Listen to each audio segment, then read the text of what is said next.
Hello students, स्वागत है आपका आईसीटी वर्चुअल क्लासेस में। मैं हूं कविता, आपकी बायो टीचर। उम्मीद करती हूं आप सभी अच्छे होंगे और स्वस्थ होंगे। तो क्लास हम यहां पे आज शुरू करेंगे चैप्टर नंबर 6, जिसका नाम है मॉलिक्यूलर बेसिस ऑफ इनहेरिटेंस। इससे पहले हमने बात की है यहाँ पे जेनेटिक्स की। तो जितना भी आपको पढ़ाया गया है, जो भी इंपॉर्टेंट चीज़ें आपको बताई गई हैं, वो आपको क्या करनी है, सारी समझनी है और उन्हें लर्न करना है। आज हम देखेंगे यहाँ पे कि जो इनहेरिटेंस की यहाँ पे बात होगी फिर से, लेकिन हम यहाँ पे क्या देखेंगे, मॉलिक्यूलर बेसिस ऑफ इनहेरिटेंस को यहाँ पे पढ़ेंगे, जिसमें हम देखेंगे डीएनए और आरएनए के बारे में। तो हमने क्या बात की थी, जब हम बात कर रहे थे जेनेटिक्स की, जब हम मेंडेलियन लॉ की बात कर रहे थे, तो हमने कहा था कि मेंडल्स ने हमें बताया है इनहेरिटेंस के बारे में कि कैसे कोई भी कैरेक्टर पास हो रहे हैं। और उन्होंने क्या कहा था कि यहाँ पे जेनेटिक मटीरियल है जो एक जनरेशन से दूसरी जनरेशन में पास हो रहा है। अब यहाँ पे हम जो जेनेटिक मटेरियल है वो क्या है, डीएनए है और आरएनए है। तो यहाँ पे डीएनए और आरएनए के बारे में ही हम पढ़ेंगे और देखेंगे कि डीएनए का स्ट्रक्चर कैसा होता है, डीएनए से किस प्रकार से आरएनए का यहाँ पे फॉर्मेशन होता है। तो आइए चलते हैं स्मार्ट बोर्ड की तरफ। तो मॉलिक्यूलर बेसिस ऑफ इनहेरिटेंस में सबसे पहले आपको इनहेरिटेंस का मतलब पता होना चाहिए, क्योंकि पिछला जो चैप्टर था उसमें हमने इनहेरिटेंस की ही बात की है। यानी कि इनहेरिटेंस क्या है, हमने कहा कि जो कैरेक्टर हैं वो एक जनरेशन से दूसरी जनरेशन में पास होने की जो प्रोसेस है उसे हम इनहेरिटेंस कह रहे हैं। और जो कैरेक्टर पास हो रहे हैं उन्हें हमने क्या कहा, इनहेरिटेड कैरेक्टर हमने कहा। ठीक है, ये बात क्लियर है। अब यहाँ पे हमने कहा जब इनहेरिटेंस हो रहा है तो किस चीज़ का इनहेरिटेंस हो रहा है, कि किसके माध्यम से कैरेक्टर एक जनरेशन से दूसरी जनरेशन में पास हो रहे हैं।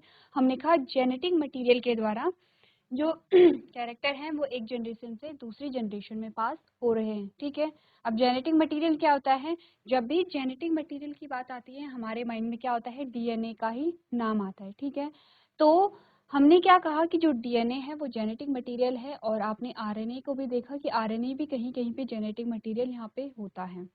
इस चैप्टर में हमें क्या करना है, मेनली आपको डीएनए और आरएनए के बारे में ही पढ़ना है। क्या क्या होता है स्ट्रक्चर, कौन कौन सी चीज़ें शामिल होती हैं जो कि डीएनए का फॉर्मेशन करती हैं, आरएनए का फॉर्मेशन करती हैं। ठीक है, स्ट्रक्चर हम मेनली पढ़ेंगे। फिर हम देखेंगे डीएनए से आरएनए का फॉर्मेशन किस प्रकार से होता है। तो इम्पॉर्टेंट है दोनों चैप्टर। आपको क्या करना है, पहले से ही समझना है। स्टार्टिंग से जब आप समझेंगे आपको समझ आ जाएगा, क्योंकि हमने पहले ही क्या बात की है, हमने वही यूनिट उठाई है जिसमें जो कि सबसे ज़्यादा नंबर की आती है। हमने कहा कि ये जो यूनिट है 20 नंबर की आपके पास आती है। ठीक है, आप दोनों चैप्टर अच्छे से पढ़ेंगे तो आप मार्क्स को गेन यहाँ पे कर सकते हैं। पहला चैप्टर आपको पढ़ना पड़ेगा, तभी आप दूसरे चैप्टर को और अच्छे से समझ यहाँ पे पाएंगे। ठीक है, तो सबसे पहले हम यहाँ पे पढ़ेंगे स्ट्रक्चर ऑफ न्यूक्लिक एसिड। क्या होते हैं न्यूक्लिक एसिड, दो प्रकार के न्यूक्लिक एसिड की हम बात करते हैं। पहला होता है डीएनए, जिसे हमने क्या कहा, डीऑक्सीराइबोस न्यूक्लिक एसिड हमने कहा। ठीक है, देखिए आप, हम बचपन से डीएनए और आरएनए की फुल फॉर्म पढ़ते चले आ रहे हैं, तो आपको जो फुल फॉर्म है वो पता होनी चाहिए। डीएनए की जो फुल फॉर्म है वो क्या है, डीऑक्सीराइबो न्यूक्लिक एसिड। और अगर हम आरएनए की फुल फॉर्म देखें तो हमने कहा राइबोस न्यूक्लिक एसिड।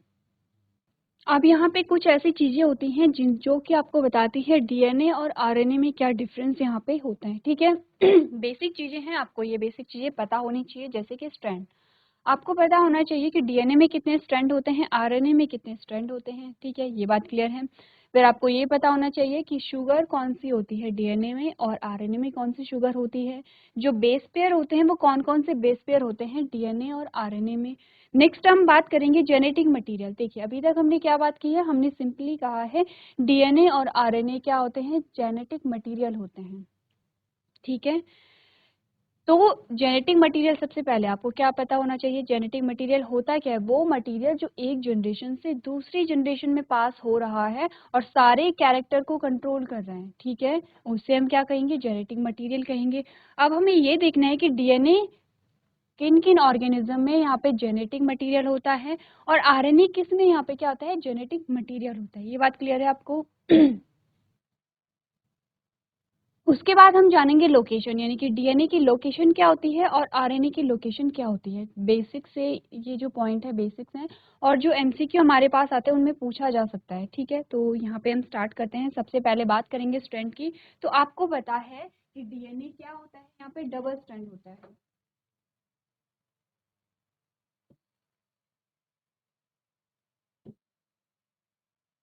ठीक है, सबसे पहले हमने बात की है यहाँ पे डीएनए की। और हमने कहा डीएनए क्या होता है, डबल स्ट्रैंड होता है, ठीक है। डीएस यहाँ पे क्या बता रहा है, डबल स्ट्रैंड को बता रहा है।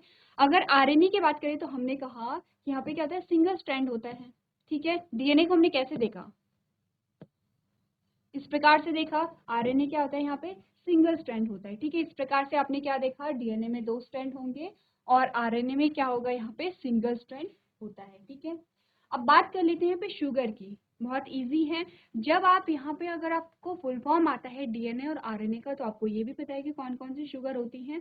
हमने कहा कि डीएनए में कौन सी शुगर होती है, यहाँ पे डीऑक्सीराइबोज होगी। कौन सी शुगर है,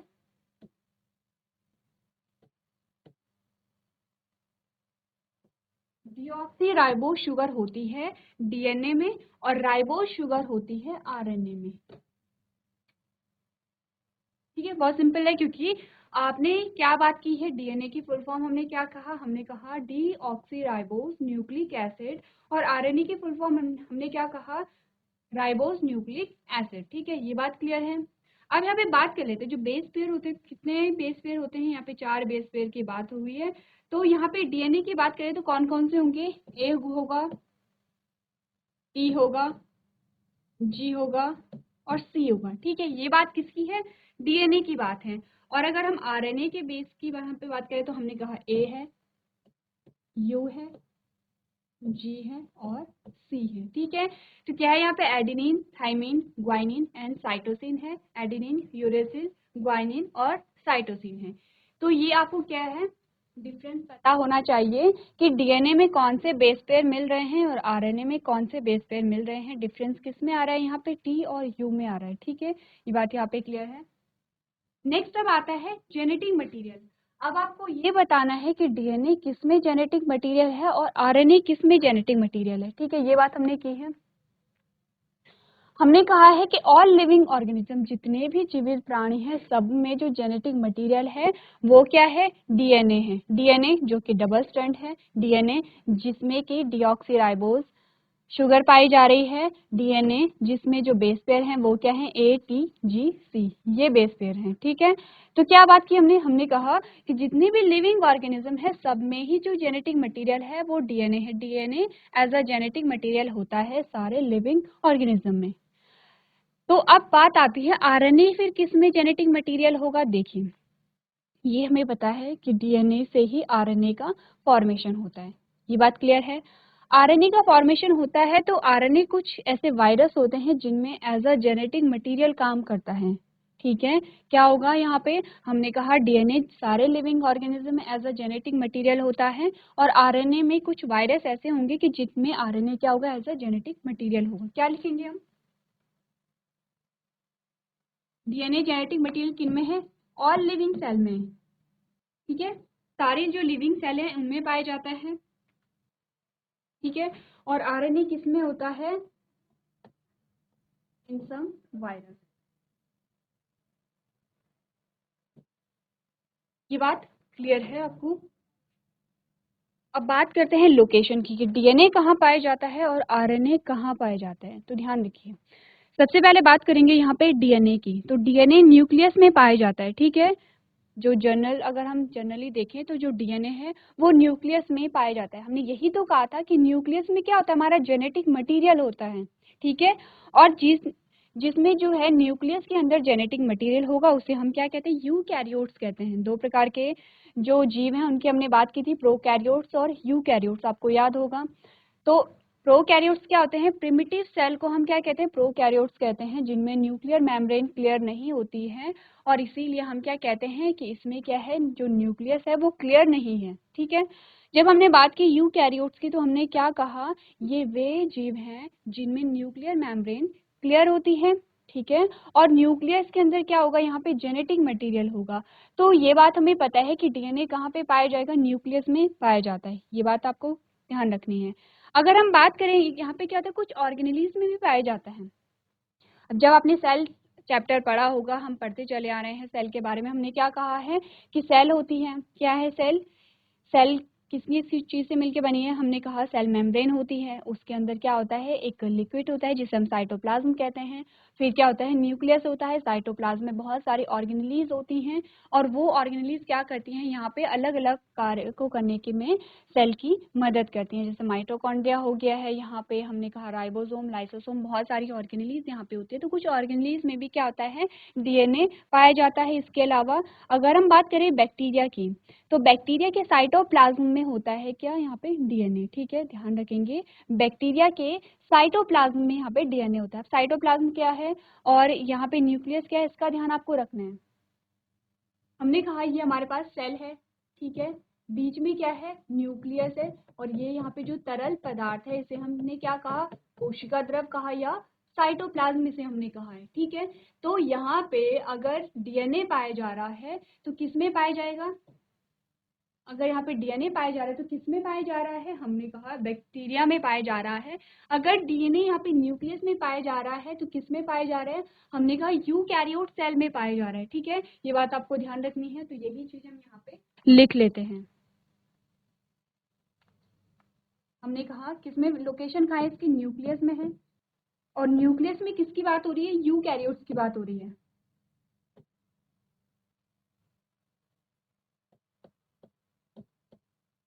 ठीक है, और साइटोप्लाज्म में भी पाया जा सकता है। किसकी बात हो रही है, बैक्टीरिया की बात हो रही है। चलिए, अब अगर बात करें हम यहाँ पे आरएनए की, तो आरएनए की लोकेशन कहाँ पे होगी, तो देखिए ध्यान दीजिए, आरएनए किससे मिलके बना है, हमने कहा आरएनए का जो फॉर्मेशन होता है वो डीएनए से ही होता है। ठीक है, अब डीएनए कहाँ पे, हमने कहा न्यूक्लियस में है, तो जब डीएनए न्यूक्लियस में है तो डीएनए से आरएनए का फॉर्मेशन किस में होगा, न्यूक्लियस में ही होगा। तो एक बात तो है कि ये कहाँ पे पाया जाएगा, न्यूक्लियस में पाया जाएगा। ठीक है, अब क्या होता है, जो आरएनए है, आरएनए के बहुत सारे काम होते हैं, हम आगे पढ़ेंगे कि आरएनए के अलग अलग प्रकार होते हैं, जिसे हम टीआरएनए, एमआरएनए और आरआरएनए कहते हैं। तो अब क्या होगा, जो आरएनए है वो न्यूक्लियस से बाहर आएगा और यहाँ पे साइटोप्लाज्म में भी पाया जाता है, ध्यान दीजिए।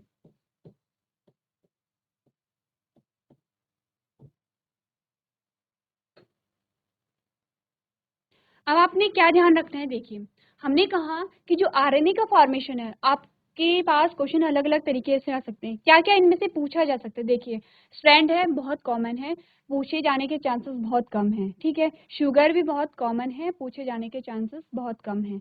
यहाँ पे बेस को आपको पूछा जा सकता है। जेनेटिक मटेरियल पूछा जा सकता है कि बताइए आरएनए किस में एज अ जेनेटिक मटेरियल काम करता है, ये क्वेश्चन आपके पास आ सकता है। अब आपके पास आएगा लोकेशन को लेके। ठीक है, आपको पूछा जा सकता है कि डीएनए की लोकेशन कहाँ है और आरएनए की लोकेशन कहाँ है, एक तो ये क्वेश्चन बन सकता है। दूसरा इसमें से क्वेश्चन क्या बनेगा, आपको पूछा जाएगा कि आरएनए का जो फॉर्मेशन है वो कहाँ पे होगा। देखिए, लोकेशन आपको पता है न्यूक्लियस में पाया जा रहा है, साइटोप्लाज्म में पाया जा रहा है। अब आपसे पूछा जाएगा कि आरएनए का जो फॉर्मेशन है वो कहाँ पे हुआ, आपको ध्यान रखना है फॉर्मेशन न्यूक्लियस में हुआ है। ठीक है, और फंक्शनिंग कहाँ पे कर रहा है, ये साइटोप्लाज्म में आके जो कार्य है, अलग अलग प्रकार के कार्य यहाँ पे कर रहा है। एक तो आपको ये बातें ध्यान में रखनी है। ठीक है, अब जो बेसिक सी चीजें हैं, आरएनए के प्रकार, आरएनए कितने प्रकार का होता है, 3 प्रकार का हमने देखा है। ठीक है, कितने प्रकार का होता है, हमने कहा टीआरएनए, हमने कहा एमआरएनए, और हमने कहा आरआरएनए। ठीक है, ये बेसिक सी चीजें हैं जो कि आपको ध्यान में रखनी है। चलिए, अब ये तो पढ़ा हमने किसके बारे में, न्यूक्लिक एसिड के बारे में। अब बात कर लेते हैं न्यूक्लियोटाइड्स के बारे में। हमने क्या कहा है कि ये जो चेन है, जो स्ट्रैंड है, ये किससे बने होते हैं, न्यूक्लियोटाइड की ही। ये क्या है, पॉलीन्यूक्लियोटाइड की ही चेन है। जो हम स्ट्रैंड की बात करें, चाहे वो डीएनए का है या आरएनए का है, किससे मिलके बना है, पॉलीन्यूक्लियोटाइड चेन से बना है। तो न्यूक्लियोटाइड के बारे में अगर हम पढ़ेंगे तो हमने क्या चीजें यहाँ पे पढ़ी है, देखिए हमने बात की है यहाँ पे न्यूक्लियोटाइड की। हमने कहा और न्यूक्लियोटाइड कंसिस्ट ऑफ और sugar molecules either ribose in RNA और डीऑक्सीराइबोज इन डीएनए। कह रहा है कि जो न्यूक्लियोटाइड है वो शुगर मॉलिक्यूल से बना है। अब अगर राइबोज की बात करें तो कौन सी शुगर है, यहाँ पे राइबोज है, और अगर डीएनए की बात करें तो डीऑक्सीराइबोज यहाँ पे क्या आता है, शुगर आती है। ठीक है, attached to a phosphate group, किससे अटैच होते हैं ये शुगर आपस में, फॉस्फेट ग्रुप से अटैच होते हैं, and a nitrogen containing base. ठीक है, क्या क्या बातें यहाँ पे की गई है? यहाँ पे बात की गई है शुगर की, ठीक है, यहाँ पे बात की गई है फॉस्फेट ग्रुप की, और यहाँ पे बात की गई है नाइट्रोजन कंटेनिंग बेस की, ठीक है।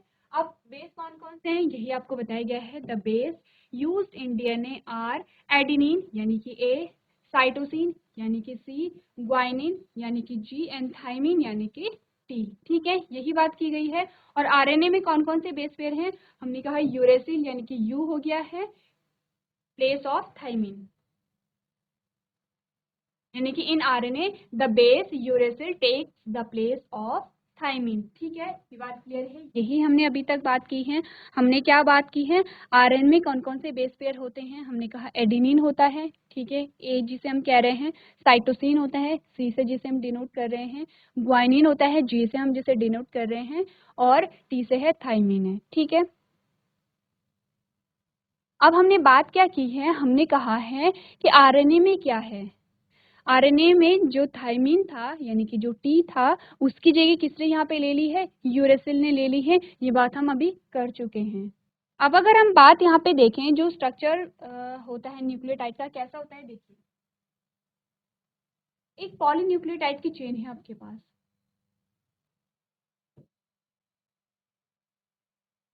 इसे हम क्या कहते हैं? पॉलीन्यूक्लियोटाइड चेन कहते हैं, ठीक है।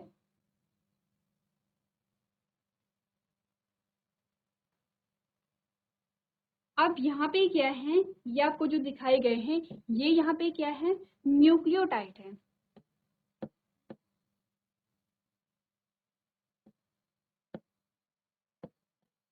न्यूक्लियोटाइड है, ठीक है। ये बात आपको ध्यान रखनी है कि ये क्या है? न्यूक्लियोटाइड है। अब ये जो न्यूक्लियोटाइड है ये किस किस चीज से मिलके बने हैं? तीन अलग अलग चीजों से मिलके बने हैं। कौन कौन सी वो चीजें हैं? सबसे पहला आता है शुगर, ठीक है, फिर आते हैं बेस पेयर, जिन बेस पेयर की अभी हमने बात की है वो बेस पेयर यहाँ पे आते हैं, और तीसरा है फॉस्फेट ग्रुप यहाँ पे आ जाता है, ठीक है। एक तो आपको ये ध्यान रखना है कि जो न्यूक्लियोटाइड है वो किस चीज से मिलके यहाँ पे बने हैं। दूसरी आपको ये बात ध्यान रखनी है कि ये जो न्यूक्लियोटाइड है ये आपस में कौन से बॉन्ड के द्वारा जुड़े हैं? हमने कहा फॉस्फो डायस्टर लिंकेज के द्वारा जुड़े हैं, ठीक है। ये जो दो न्यूक्लियोटाइड हैं ये आपस में किससे जुड़े होंगे? आपको ध्यान रखना है फॉस्फो डायस्टर लिंकेज। चलिए ये बात क्लियर है। अभी तक हमने कितनी बातें की हैं? अभी तक हमने सिर्फ ये बात की है, यहाँ पे न्यूक्लिक एसिड के बारे में हमने बात की है, दोनों का डिफरेंस हमने यहाँ पे जाना है। उसके बाद हमने कहा डीएनए आरएनए में जो जो बने होते हैं किससे बने हैं? पॉलीन्यूक्लियोटाइड चेन से बने हैं, ठीक है। यानी कि एक ऐसी चेन है जिनमें बहुत सारे क्या होंगे? न्यूक्लियोटाइड होंगे। इस प्रकार से हमने देखा बहुत सारे न्यूक्लियोटाइड हमें दिखाई दे रहे हैं। अब ये जो न्यूक्लियोटाइड है आपस में किस बॉन्ड के द्वारा जुड़े होते हैं? हमने कहा फॉस्फोडाइस्टर बॉन्ड के द्वारा ये क्या होते हैं? जुड़े होते हैं। अब ये न्यूक्लियोटाइड किन किन चीज़ों से मिलकर बने हैं? हमने कहा शुगर है। कौन सी शुगर है? वही जो अभी हमने बात की है। अगर हम डीएनए की बात करें तो हमने डीऑक्सी की बात की है, आरएनए की बात करें तो हमने राइबोस की बात की है, ठीक है।